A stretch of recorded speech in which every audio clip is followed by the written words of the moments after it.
Hi students, मैं अनुज शर्मा आपके सामने आज 11th क्लास का टॉपिक डिस्कस करूंगा और टॉपिक केमिकल बॉन्डिंग चैप्टर से ही रिलेटेड है और टॉपिक का नाम है वेस्पर थ्योरी। यानी कि अगर हम बात करें टॉपिक की तो टॉपिक है हमारा वेस्पर थ्योरी। इसे हम लोग VSEPR थ्योरी भी बोलते हैं, वेस्पर थ्योरी भी बोला जाता है, VES दोनों बातें हैं, दोनों लैंग्वेज हैं। यानी VESPR थ्योरी भी बोला जाता है।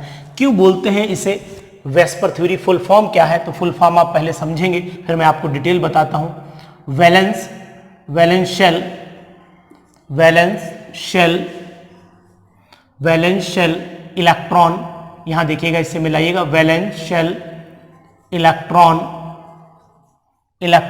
Pair repulsion theory. जैसा कि नाम ही इंडिकेट बहुत कुछ कर देता है। मैं हमेशा अपने बच्चों से कहता हूं कि नाम ही इंडिकेट करता है कि वो चीज क्या है। यानी किसी का नाम उसकी पहचान होती है, तो वही नाम यहां पर बता रहा है, valence shell electron pair repulsion theory. यानी कि वैलेंस शेल के इलेक्ट्रॉन कहीं ना कहीं जिम्मेदार रहते होंगे। ये थ्योरी जो थी सबसे पहले सिज्विक और पॉवेल ने, साइंटिस्ट थे सिज्विक एंड पॉवेल, इन्होंने 1940 में इस थ्योरी को एक्सप्लेन किया था। फर्दर 1957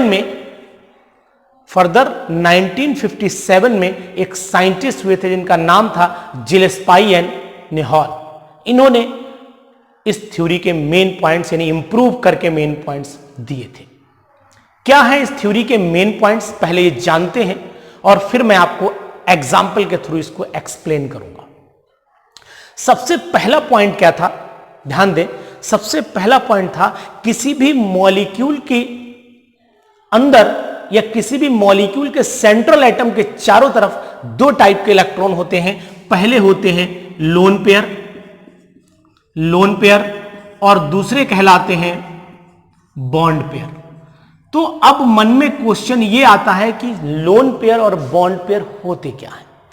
अगर हम अमोनिया के मॉलिक्यूल को बना दें, ये हमने अमोनिया का मॉलिक्यूल बनाया और इसमें हमने देखे कि ये बॉन्ड पेयर है, बॉन्डिंग में पार्टिसिपेट कर रहे हैं, और ये बचा हुआ है, इसको नाम दिया हमने लोन पेयर। ये बॉन्ड पेयर, लोन पेयर। यानी कि इलेक्ट्रॉन का वो पेयर जो बॉन्डिंग में पार्टिसिपेट करता है, बॉन्डिंग में भाग लेता है, कहलाता है बॉन्ड पेयर, और इलेक्ट्रॉन का वो पेयर जो बॉन्डिंग में भाग नहीं लेता है कहलाता है लोन पेयर। समझ में आया होगा आपको।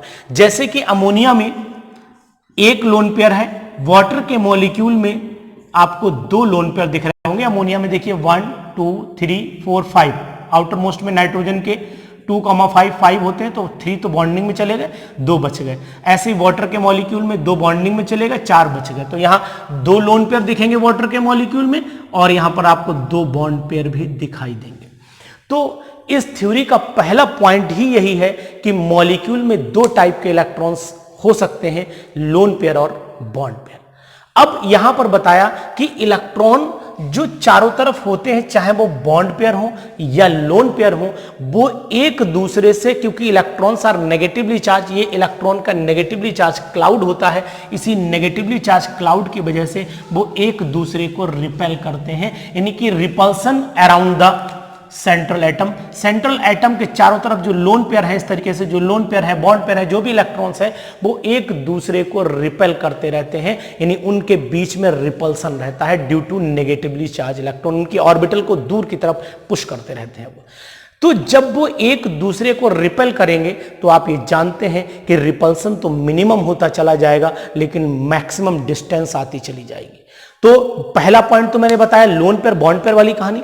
दूसरा पॉइंट मैंने आपको बताया कि वो सब रिपेल करते हैं एक दूसरे को, और रिपल्सन इस तरीके से होता है, repulsion takes place in such a way that they occupy maximum distance and minimum repulsion. यानी इलेक्ट्रॉन एक दूसरे को ऐसे रिपेल करेंगे कि मैक्सिमम डिस्टेंस हो जाए और मिनिमम रिपल्सन हो जाए।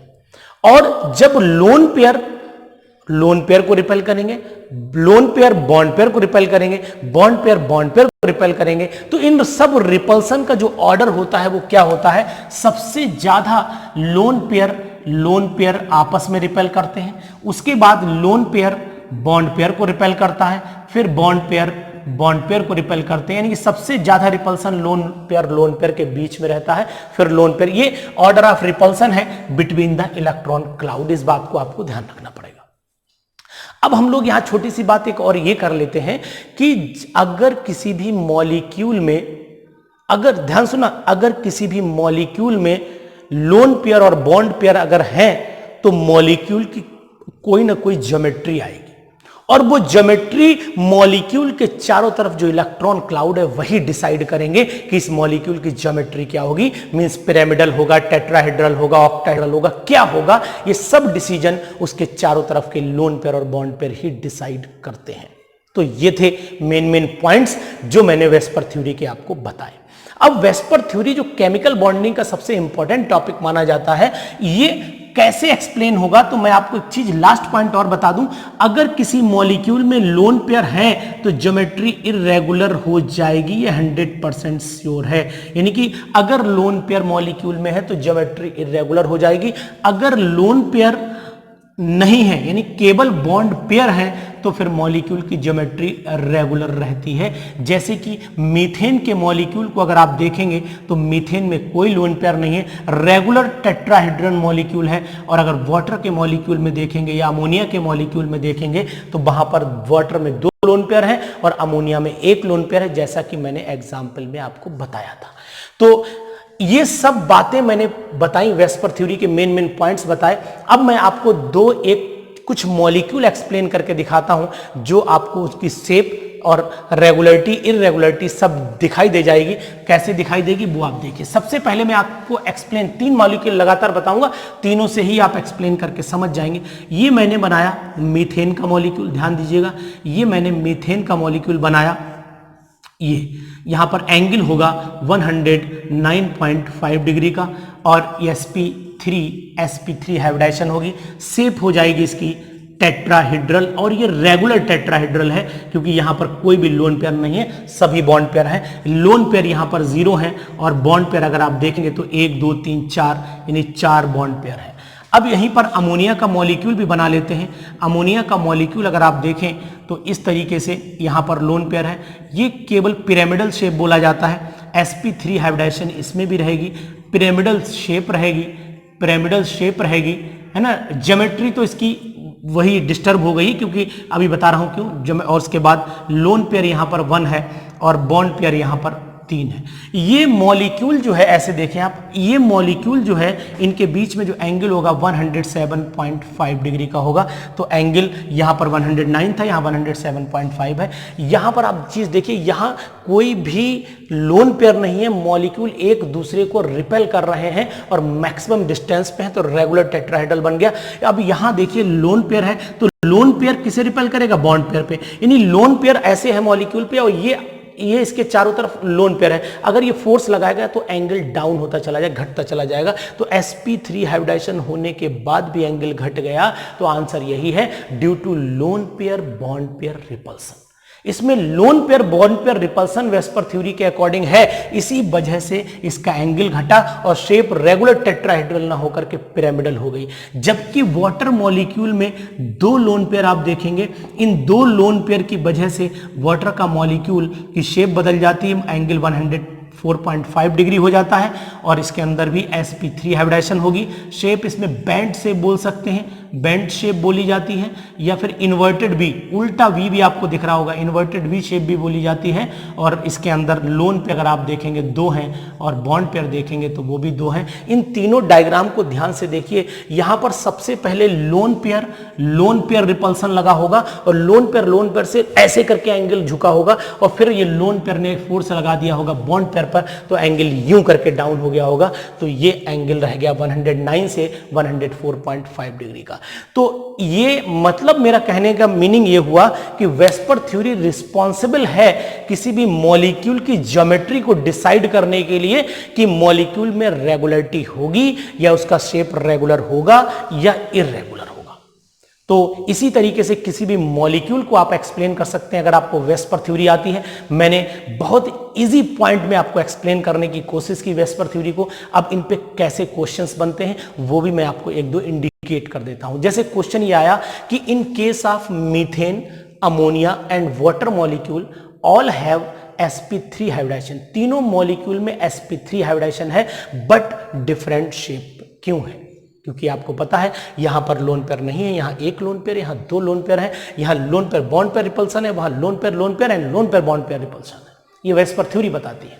अब क्वेश्चन ये भी आ सकता है कि why the bond angle becomes 107.5 degree. 107.5 degree क्यों हो गया जबकि हाइब्रिडाइजेशन तो sp3 ही थी इसके अंदर?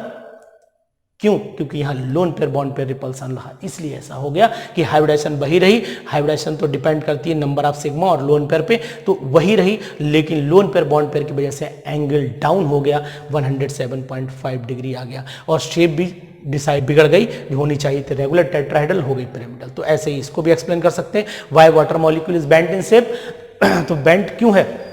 क्योंकि लोन पेयर जब रिपल्सन करते हैं तो लोन पेयर रिपेल हुए और लोन पेयर में बॉन्ड पेयर पे फोर्स डाला तो एंगल डाउन हो गया। तो ये भी वेस्पर थ्योरी का ही एक एग्जांपल है। इसी तरीके से बहुत सारे क्वेश्चन आप वेस्पर थ्योरी के सॉल्व करके देखिएगा और समझिएगा वेस्पर थ्योरी को बढ़िया ढंग से। इन्हीं वीडियो को दोबारा बार बार देख के कोशिश करिएगा अपने क्वेश्चंस को सॉल्व करने की।